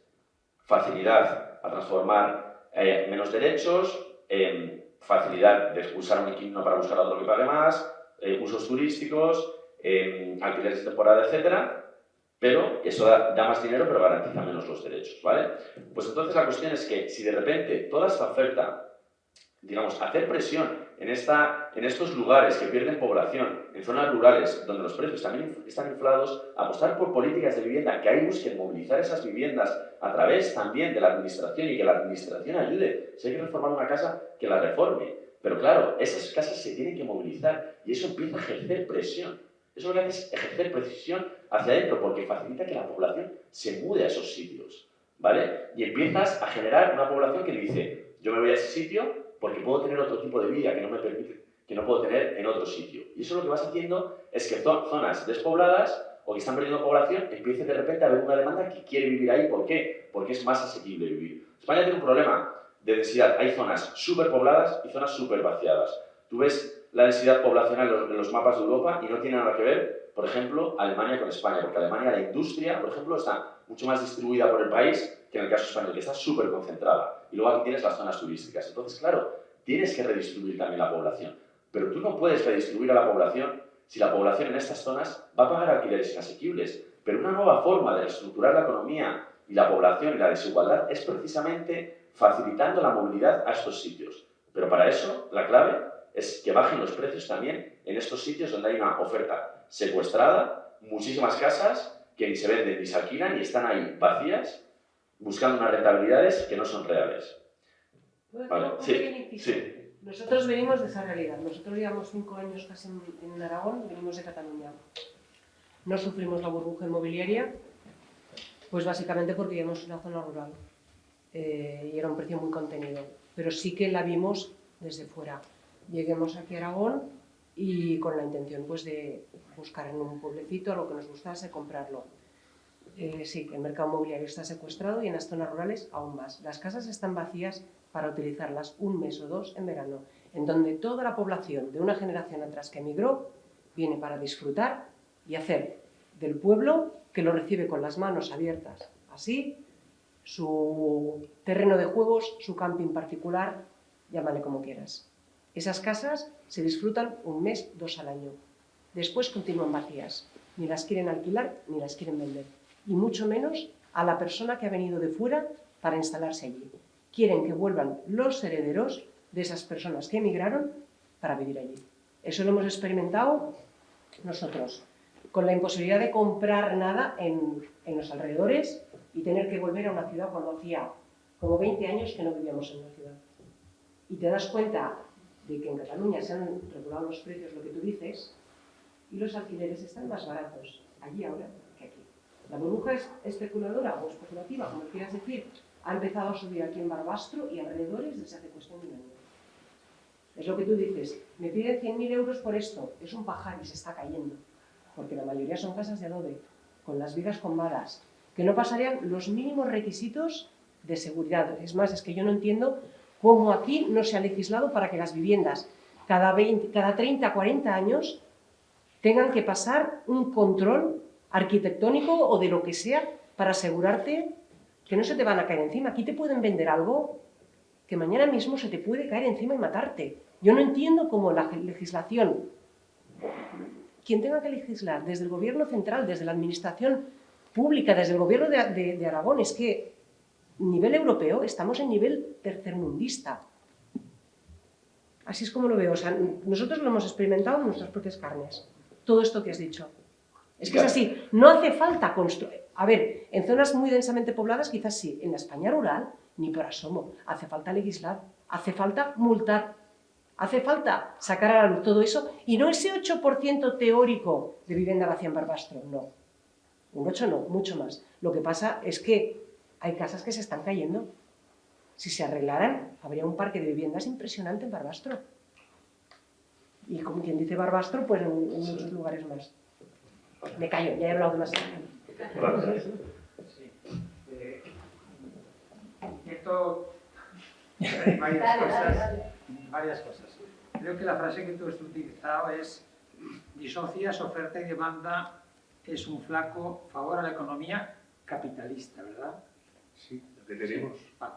Sí, bueno, afortunado o desgraciadamente, la que hay. Eso es muy importante y yo creo que es fundamental porque en la argumentación que tú defiendes, al menos, o que yo intento entender en una parte de eso, es ese capitalismo que yo denomino capitalismo tardío. Cada uno tenemos nuestros...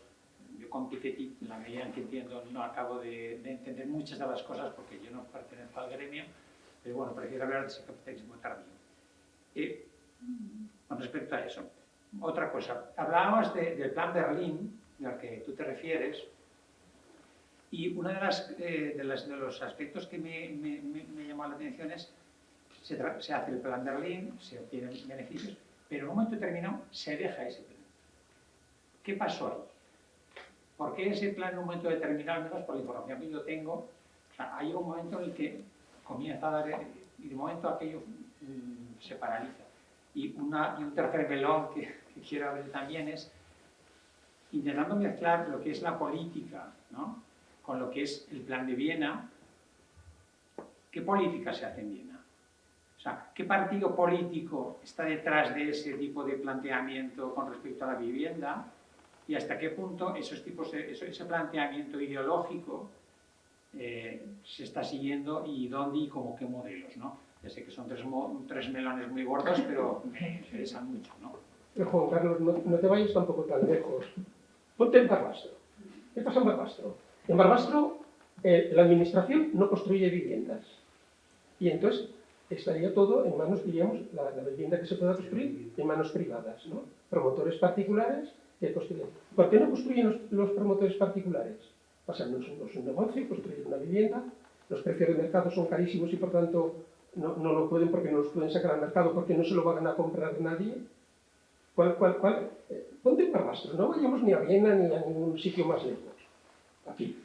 Ponte. Yo estoy con usted en que no hay que irse a los fondos de inversión, Es decir, porque nosotros inventamos aquí una cosa que era la cultura del pelotazo. Y en eso te doy la razón. No hay que irse muy lejos. Aquí, a partir de los 80, se especuló con el suelo, se especuló con la vivienda, se ha especulado con todo lo que era especulable. En los 80 se hicieron viviendas sociales un montón, menos aquí.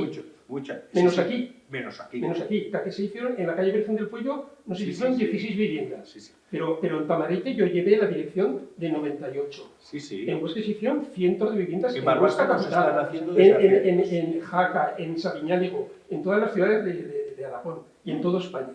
Se hicieron viviendas sociales con la norma T71 que tenían que tener las viviendas 71 metros cuadrados construido, incluida la parte común de escalera, grueso de muros, etc. Y al mismo tiempo el programa de vivienda era una estancia de un salón, comedor de 16 metros cuadrados, una cocina de 6 metros, 3 dormitorios. O sea, Sí, sí. con 71 metros cuadrados. Chicos, intentamos no centrarnos en lo particular, vamos a lo general, porque si nos ponemos a hablar de todos los pueblos, es decir, está bien Barbastro, pero aunque se crea y se edifique más en Barbastro, hay un mogollón de edificios en Barbastro que están vacíos. Bueno, pues mira. Porque, pues eso, Pues lo mira, que pues está mira. comentando es pues, que si tienes una segunda vivienda, que o bien la tienes que alquilar o bien que se paga un impuesto. Bueno, pues mira. Fin de la historia, y seguro que muchos pueblos sí ganarían. Bueno, Es un poco eso. No, pero fíjate, te voy a dar una pequeña... Pero eso nos parece bien, os pregunto. No, ¿Nos parece bien o no?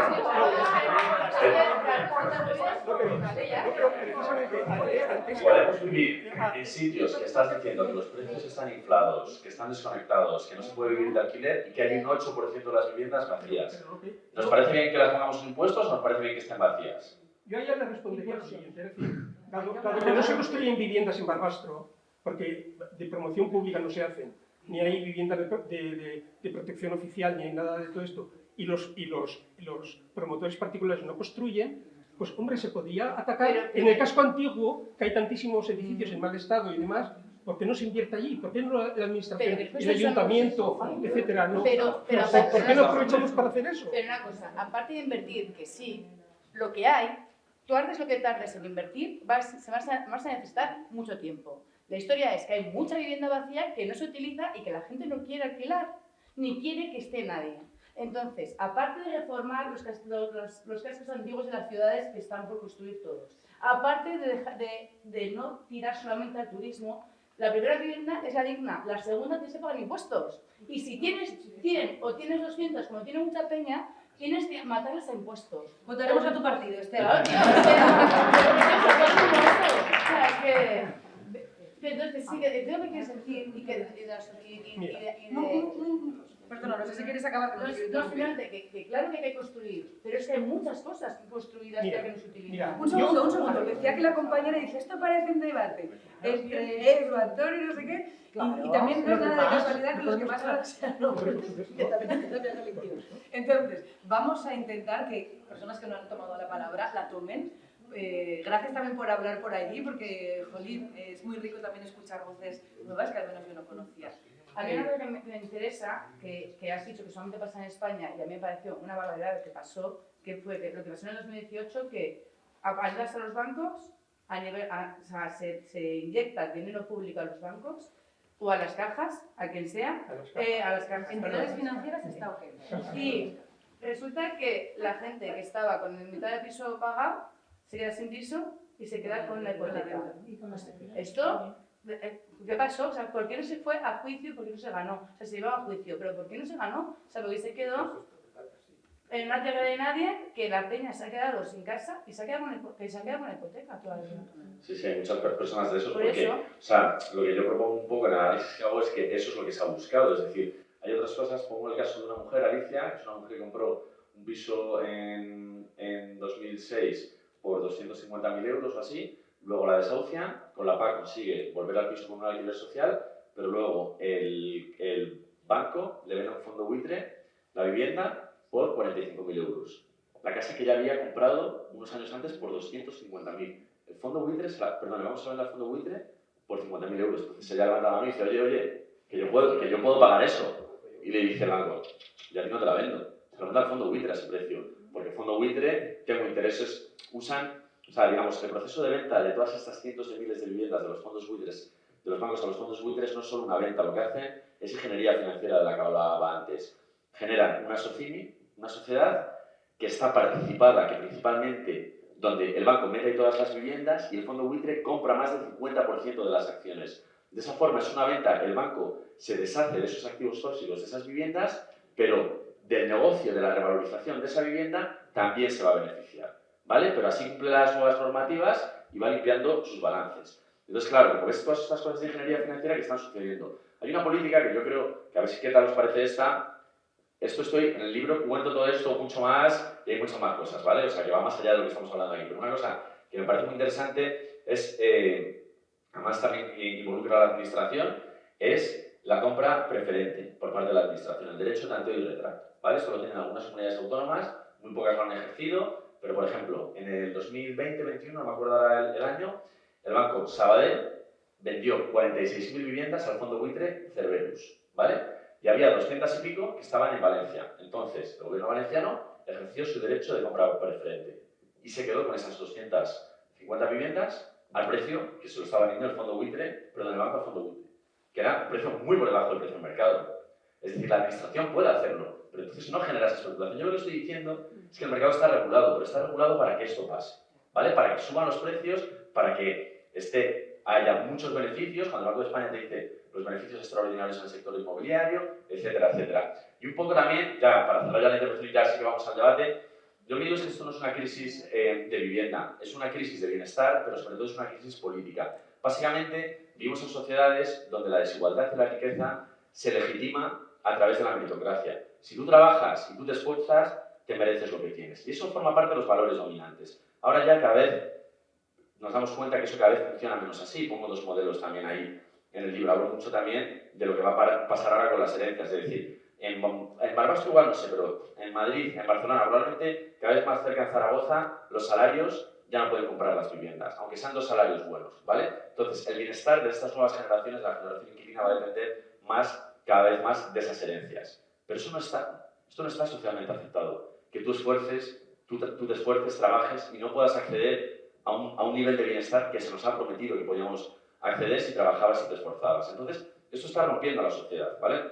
Entonces, yo creo que planteo en el libro que hay dos salidas, una más autoritaria y una más igualitaria. Y es lo que estamos viendo. Es decir, hay esta crisis de las ideas y las promesas del neoliberalismo. El neoliberalismo nos prometió todo esto y prometió la sociedad de propietarios, un estilo de vida, y se está rompiendo. Esto ya cada vez es más difícil, ¿no? Y esto se está disputando desde una postura igualitaria y desde una postura autoritaria. La igualitaria lo que dice es, todo esto está pasando y hay concentración de la propiedad y hay concentración de la riqueza. Y los vemos con los datos del Banco de España, los datos que dan antes. Es espectacular esa concentración de riqueza en los últimos 20 años en este país, ¿vale? Pero hay otra forma de verlo, y hay otra gente que dice, no, es que el problema es entre los jóvenes, es entre los de aquí, los migrantes, son los migrantes que se quedan con las casas, con el trabajo, tal. Ahora vemos mucho que están diciendo, el problema de los jóvenes es de los jubilados, que los jubilados viven mucho mejor, que tienen mejores pensiones, lo estamos viendo todo el rato ahora también, ¿no? Han salido libros en el último año sobre esto, que lo que buscan es privatizar las pensiones, ¿no? Entonces, claro, aquí tenemos lo que serían en términos clásicos conflicto de clases o conflicto civil, es decir, guerra entre pobres o un conflicto más de clase. ¿Hacia dónde miramos? ¿Hacia quién dentro de la sociedad civil tiene un poco más que otro? Los jubilados de este país, que pudieron comprar una vivienda en su propiedad, etcétera, y sus pensiones se han revalorizado más que los salarios durante los últimos 10 años, viven mejor que los jóvenes. Claro que sí. Pero por el momento histórico en el que les ha tocado vivir. ¿Pero es la causa de la situación de los jóvenes la de los jubilados? ¿O la otra estructura de desigualdad que está viviendo el país ahora mismo?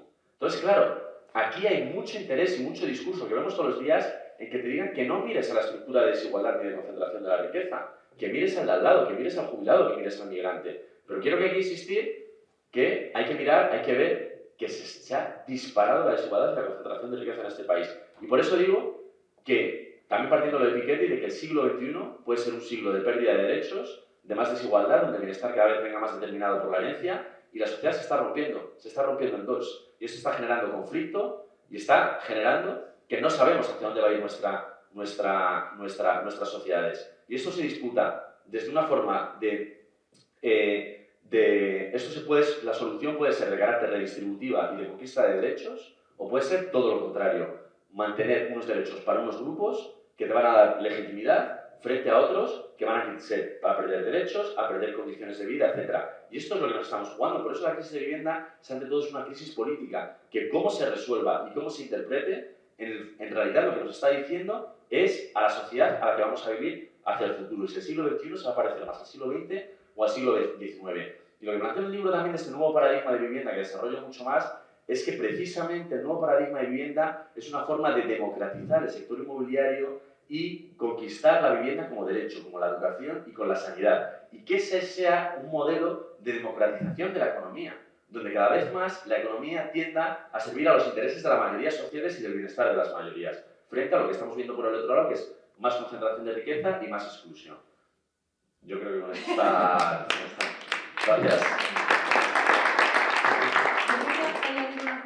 Como participante, que hay cosas que ya estamos viendo. Quiero decir, el gobierno de Milei en Argentina, la reciente reforma laboral aprobada, están trabajando, ¿cuánto eran? 14 horas diarias. Por ejemplo, OCAST en Chile, quiero decir que ya estamos viendo la deriva, que no es algo que tengamos que imaginar. O sea, podemos mirar el pasado de España, pero podemos ver el presente de otros muchos lugares del mundo, ¿no? A los que nos parecemos bastante.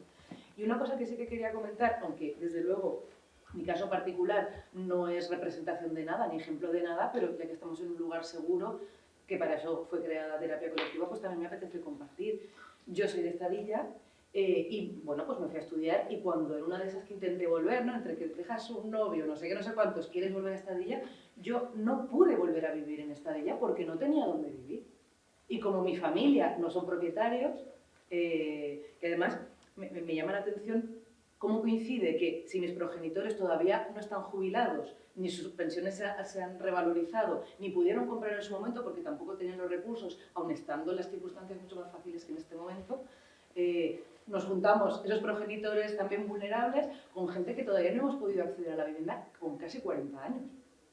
Y yo me pregunto, ¿por qué no puedo yo vivir en Estadilla? ¿O qué tendría que pasar? No sé si municipalmente, regional o a nivel central, para que, no yo, cualquiera, siendo nacido o no de Estadilla, que es lo de menos, pueda comprar una vivienda ahí o pueda vivir alquilándolo dignamente en Estadilla, en Fuonce, en Cofita, en Peralta de Alcofea, ¿no? Que es aquí que son lugares que conocemos más habitualmente, ¿no? Para mí es tremendo esto. Yo ahora no quiero vivir en Estadilla, pero yo sí quise y no pude, y me fui. No sé si os suena o os ha pasado, ¿no? Quizás habéis tenido más suerte y habéis heredado algo, o vuestra familia pues pudo comprar en su momento. No es mi caso, ¿no? Y también lo quería poner sobre la mesa porque igual, iba a decir que soy la más joven, pero creo que Alberto me gana. Pero fuera de Alberto, soy la más joven, entonces también, joder, una representación también de una franja de edad que, pues estamos en una situación bastante jodida. Y nada, no quería dar mucha pena, solo un poco. No sé si alguien quería compartir alguna cosa más. Gente que no haya tomado la palabra, por favor. Pues que ya lo ha dicho, que es un problema político. Ahí está el resumen, ¿no? Que hay un problema político por malos políticos, malos gestores, simplemente, ya está. No, mala intención. Yo quería decir que aquí cerquita tenemos casos bastante buenos que yo, por ejemplo, Benasque, y supongo que más sitios de montaña, lo que hablamos de la zona del turismo, ¿no?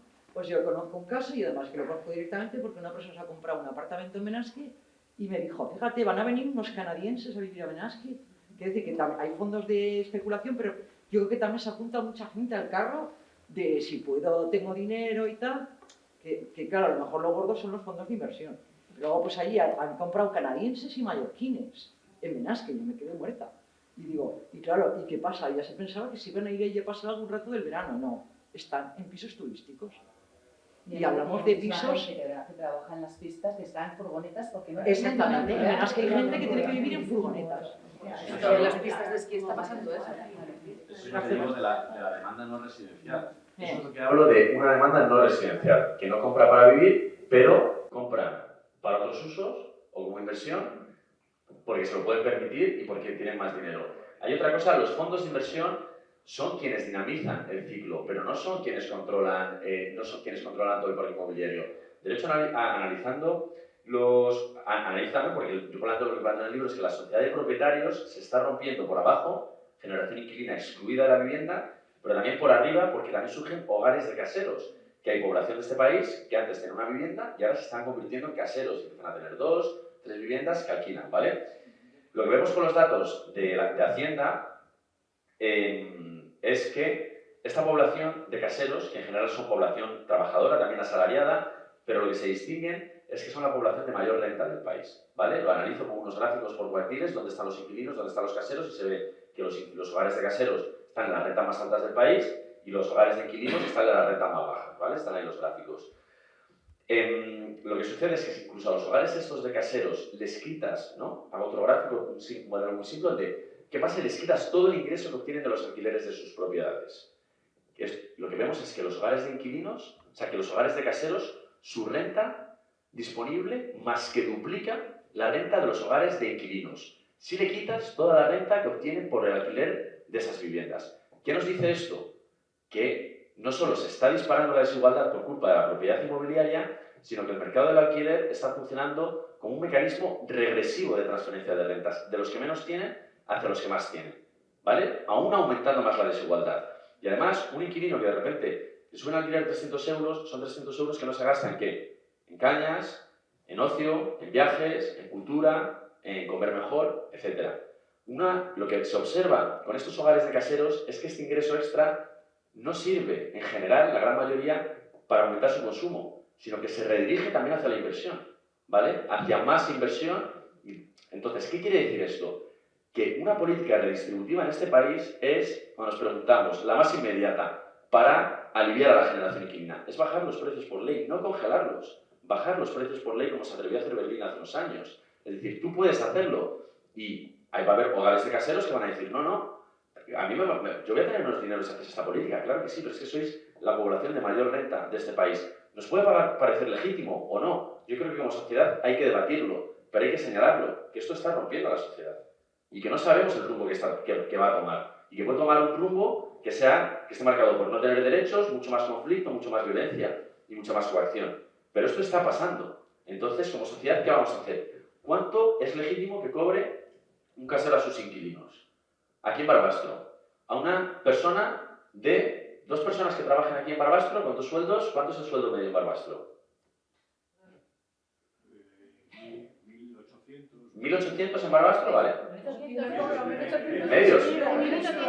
Digo, ostras, ¿cómo están en Barbastro aquí? ¿En serio tú crees que 1.800 es la renta media? La mediana en España es 1.700. No, digo en Barbastro. 1.800 en Barbastro, yo no lo creo. 5.000. El salario mediano... Bueno, vamos a poner, venga.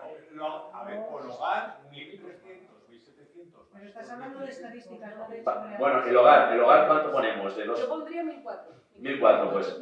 Vale, vamos a poner un hogar de 3.000 euros. Un hogar de 3.000 euros, ¿vale? De 2 personas, ¿vale? Estas personas, ¿cuánto es legítimo que paguen el alquiler? Aquí están en Idealista, que hay 2. ¿Vale? Deben estar en 700 de media. Un alquiler de una vivienda más o menos... ¿Pero se está cayendo o está de qué? No, que está bien. Aquí se da una cosa incluso más grave. Aquí hay un canal oficial para españoles, entre comillas, que son los pisos que se pueden enseñar y esos tienen un precio. Y luego está otro canal de ventas, que es para los inmigrantes, que son los pisos que no se pueden, que es mucho más grave la situación para ellos, que son los que no se pueden enseñar, que son incluso más caros, porque pueden meter a varios. A ver, empieza a contar esto. Bueno, porque ha salido ahora así. Bueno, de media, en este país, una persona joven que se quiere emancipar sola tiene que dedicar el 92% de su sueldo. Esto de media en el país. En los años 80, para comprarte un piso, necesitabas el salario de 3 años. Ahora necesita una persona joven el de 14, ¿vale? En una ciudad, por ejemplo, como Madrid o Barcelona, estamos hablando de más de 20 años, es decir, no se puede, ¿vale? ¿Cuándo deja de ser legítimo? ¿A partir de cuándo deja de ser legítimo lo que tú pagas al alquiler? Porque encima, si tú pagas el alquiler, pierdes capacidad de ahorro para dar la entrada de esa hipoteca, ¿no? Entonces, claro, estos son debates que hay que hacer, pero lo que sí que hay que señalar, y que es lo que yo hago en el libro, que no es juzgarlo moralmente, sino esto está pasando. Y se está rompiendo así la sociedad, y se está concentrando así la riqueza, y el mercado del alquiler tiene mucho que ver. Entonces, como sociedad, hay que responder a eso. Hay que responder a eso y tenemos que ver dónde se ponen los límites. Piketty hablaba en su libro sobre, ahora no me acuerdo, de no sé qué, de capitalismo, él hablaba de la concentración de la riqueza que había en la época de la Belle Époque, que era enorme, además era una sociedad aristocrática, era el antiguo régimen, y cómo, como has dicho tú, cómo se había ido reduciendo en posguerra, entre guerras y luego con la sociedad del bienestar, y cómo otra vez habíamos vuelto a una sociedad de concentración de la riqueza que ya no era en la tierra, como los grandes aristócratas del siglo XIX, sino que eran en valores accionariales, sobre todo en vivienda y en todo eso. Y evidentemente, como dices tú, es un riesgo enorme para las sociedades cohesivas que quieran tener algo como sociedad, se puedan mirar a la cara. Como individuos pueden ser, pero como sociedad que se quiere mirar a sí misma en el espejo y ver un poco de decencia, pues obviamente es un riesgo que va a explotar, yo creo que lo veremos tarde o temprano. Y en Thomas Piketty habla de esa guerra, la Gran Guerra, cuando desaparecen los imperios, como la espoleta que marca otra vez ese contador que reduce la desigualdad hacia zonas más manejables, por decirlo de una manera. Hemos llegado a ese extremo tan alto que será, desgraciadamente, un fenómeno que no nos guste, una guerra, un no sé qué, que ponga otra vez ese contador a cero de la desigualdad como generadora de conflictos y demás. No lo sé. Claro, yo de alguna manera lo que planteo es que como técnicamente se puede hacer de otra forma, pero hay que redistribuir, que evitemos llegar a la guerra. Es decir, que intentemos articular esa fuerza social que pueda impulsar otra regulación que garantice esa vivienda como derecho, que se base en redistribuir la riqueza, quitar esos beneficios tan desorbitados y que no tengamos que el horizonte sea un horizonte de esperanza, de derechos, de bienestar y no de guerra. Pues no llevamos el mejor camino. Sí. También eso va a hacer que vamos a ser mejores después del COVID, también te digo. ¿El qué, perdón? Y vamos a ser mejores también después del COVID, también te digo. La salida iba a ser mejor. Oye, ¿no tiene una pregunta? Yo no entiendo tampoco, cuando va subiendo todo tanto, ¿cómo pueden ganar dinero también? Llegará un momento que no compensará, ¿no? ¿A quién? Me refiero a los particulares, más bien. O particulares o grandes caseros, de estos que tienen como en Huesca, que hay gente que tiene 20 pisos y 30 y... Ahí, o sea, la cosa de la vivienda, y que ya salió con la crisis de los desahucios, a las familias que desahuciaron en la crisis de los desahucios de su hipoteca, esa gente había dejado de todo, se había quitado de todo antes de dejar de pagar la hipoteca. Es decir, la vivienda en general se ve que es lo último que se deja de pagar y la gente se va a quitar de cualquier otra cosa porque si no tienes una vivienda va a ser muy difícil que puedas vivir, ¿no? Ir a trabajar, llevar a tus hijos al colegio, etc. Entonces, pues eso hace que la capacidad de extraer renta y riqueza de la población inquilina sea muy elevada. Y luego, es que el mercado va generando, digamos, yo lo analizo en un capítulo, en el capítulo 3, creo que es el 4, que es las nuevas fronteras del rentismo. Es como esto, no es que, hay negocio en hacer casas, no, el rentismo cada vez quiere sacar más. Y el rentismo saca más de los pobres que de los ricos. ¿Por qué? Porque tú tienes un piso y si lo alquilas a turistas, le vas a sacar más. Si lo alquilas por alquileres de temporada, le vas a sacar más. Pero aquí solo alquilas un alquiler de temporada a quien tiene peores condiciones porque no puede acceder a un alquiler residencial. Hay gente que ya no puede pagar una vivienda, entonces tiene que alquilar habitaciones. Pero un piso alquilado por habitaciones está troceado, es decir, le saca mucho más rendimiento que un piso que se alquila completamente. Ya estamos viendo casos que lo señalo en el libro, por ejemplo, en Madrid, una empresa que intentó transformar trasteros en habitaciones, ¿vale? Que es decir, porque le puede sacar mucho más rendimiento a esto.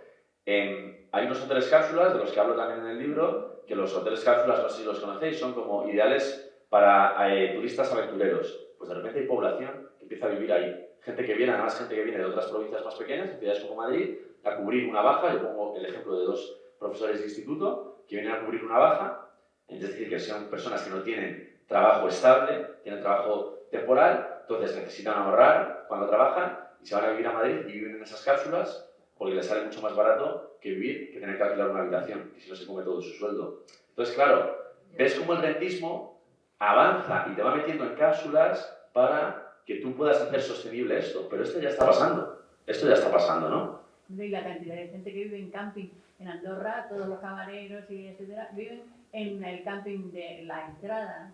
O sea, En Panticosa las trabajadoras de la residencia de ancianos no viven en Panticosa.